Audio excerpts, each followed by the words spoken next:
This is HuffPost Live. I'm Ricky Camilleri as Prince Charming on ABC's Once Upon a Time. Josh Dallas has gone through many transformations, from fairy tale curses to love and romance. Dallas has seen it all, and he's joining us now to spill some of the details on the upcoming season. Welcome. Thank you. Thank you for having me. Good to have you, Josh. It's good to be here. So, first question, I think, is the most important one, and it's on everybody's mind. Go for it. We had the first part of this season, and we're moving into the second part of the season, right? What's coming up? So much. We have a new character that's joining us who is going to be a new villain who is extremely wicked. Really? Of course, where we left off, we had Rumpelstiltskin sacrifice his life to stop Peter Pan from enacting his curse. We had Regina obliterate her original curse. So we've all, Storybrooke no longer exists. We've all gone back to fairy tale land. Henry and Emma have gone back to New York, and they have no memories of Storybrooke at all or anything that's ever happened. And in fairy tale land, things aren't, they aren't great. So we're gonna need some help, and we're gonna need our daughter, the savior, to come back and save us. How do you ever have trouble keeping track of all of this all stuff? The time, Ricky. I would be just like, I don't know, just what are the lines? Get me there, I guess. I have no idea. It's complicated. It gets complicated, but you know, we keep diaries and graphs and all kinds of things. So you keep a diary? Well, I do, but I keep a diary, but we have people on set too that keep, you know, the continuity of the story and the characters and stuff like that. So we can always ask. Yeah, so you have someone that you, like not even just like a script consultant, but literally you have a continuity consultant. Absolutely, absolutely. How does that work? You go up to them and be like, what's happening? Who am I now? Where am I? What's happening? Am I a zombie? I don't know. Well, you almost died in the first part of the season. I've almost died a couple times, I think. I mean, it's tough. Charming's life is tough. He's almost died a few times. But yeah, particularly in the beginning of this first part of the season, you know, he was not looking so good in Neverland. And of course, Hook came to the rescue and helped him out. Now, you come from a Shakespearean background, right? I've done some, yeah. You've done some? Is that your background? Would you say that? Or just theater. I started out in theater. Yeah, I did a lot of theater in London and worked with the Royal Shakespeare Company and the National Theater and the West End there. So yeah, those are kind of my roots.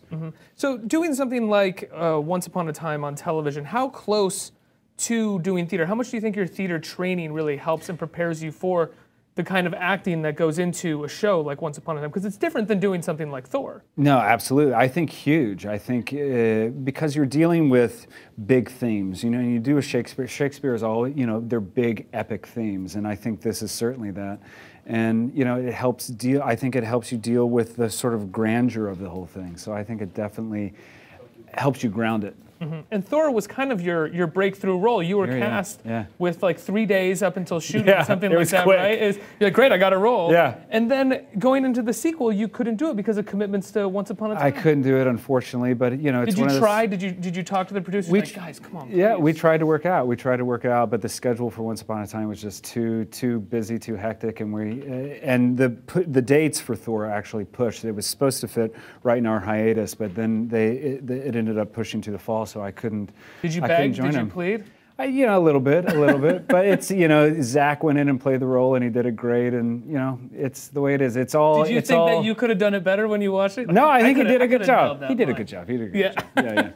Yeah. No resentment whatsoever. No, none at all. I would have been pissed. Yeah, right. I would have been mad at the producers. I would have been mad at my boss. Everybody. I would have watched Thor 2 and been like, this is garbage, guys. Yeah, I mean, I think I saw it the day it came out, so I was super supportive of it. But you know, there was a part of me that wished I could have done it. But it's just one of those things. Yeah, it's one of those things. You know, but look, I've got the best job on television, so it's cool. Yeah, absolutely. We have actually a super fan of you and the show that wants to join us to ask you some questions about the show. This is Amy Hood joining us from Google Hangout. She is a huge Once Upon a Time fan. Hi, Amy.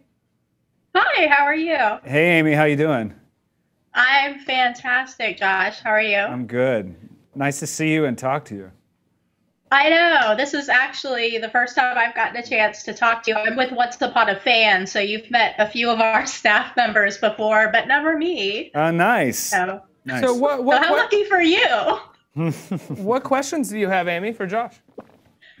Well, the first question we wanted to ask, we know that Charming is definitely an upstanding guy. I mean, even when he was cursed as David Nolan, he still struggled with wanting to do the right thing. we're curious to know is how do you feel about that? Would you like to explore kind of a darker, maybe a little bit wicked Charming? Yeah, I think that would be a great thing to explore with him. I think to go away from what we've seen already would always be a good thing. But I mean, it's one thing that I love about the character is that he is. Our show is so female-driven, which is another great thing about the show because it gives the chance for the guys, particularly Charming and David, to be vulnerable. And I think that really makes a real hero. It's not about how hard you can hit, but it's about the quality of how you get back up. And I think he does that and he keeps on fighting, and he keeps on fighting for what he thinks is right. And I love that quality about him. But to be a little nastier and a little badder, I think would be fun.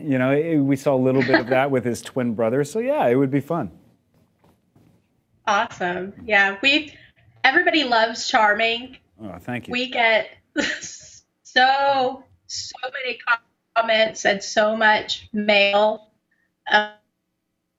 about the character. Like he's definitely a fan favorite. Oh, well, thank you very much. I'm a fan. I love the fans, so that's a good thing. How much? Yeah, when you get a show like this, especially a fantasy show, how much do the fans really make up? Of course, ratings make up if you get to keep going, but fan sites and fanzines and all these things that go into a fantasy show. Yeah. How much does that make up what you do and where you guys take the characters and? I mean, I don't think. Of course, Eddie and Adam write the show, and I don't think they write the show the way they want to write the show. So I don't think they are affected by that. But of course, having all these fans that are so passionate about it, and genre fans are super passionate fans. Yeah.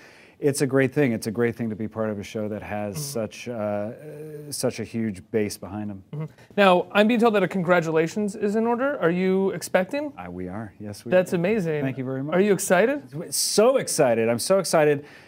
A little nervous, but just excited. I can't wait to meet it. And I thought the other day, you know what? I'm not scared. I don't feel scared. I don't feel anxious or anything. And we were doing the nursery and putting things in there. And I was measuring where this mobile was going to go, over the crib.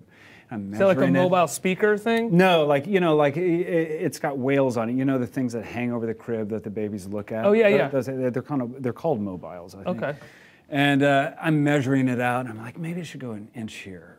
No, maybe it should go an inch here. Maybe an inch here. No, it's not quite right. It's not the right distance. It's here. I started going crazy, and I went, this is what it's going to be like. There's the anxious thing, yeah.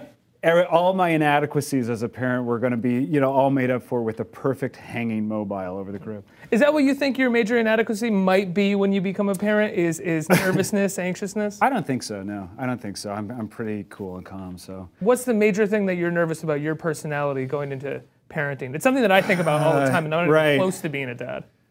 God, the major thing, I just hope I don't screw it up, I just hope I don't screw it up. I know we're going to mess up, and that's just the way it goes, but I just hope I don't mess it up too bad. Well, I hope you don't mess it up either. Josh, thanks so much for joining us. Pleasure, man. Good to see you. Amy, thank you as well for joining us and asking Josh your questions. Thank you very much. Thanks, Amy. You can see more of Josh on Once Upon a Time Sunday nights on ABC, and stay here with HuffPost Live, where the conversation always continues.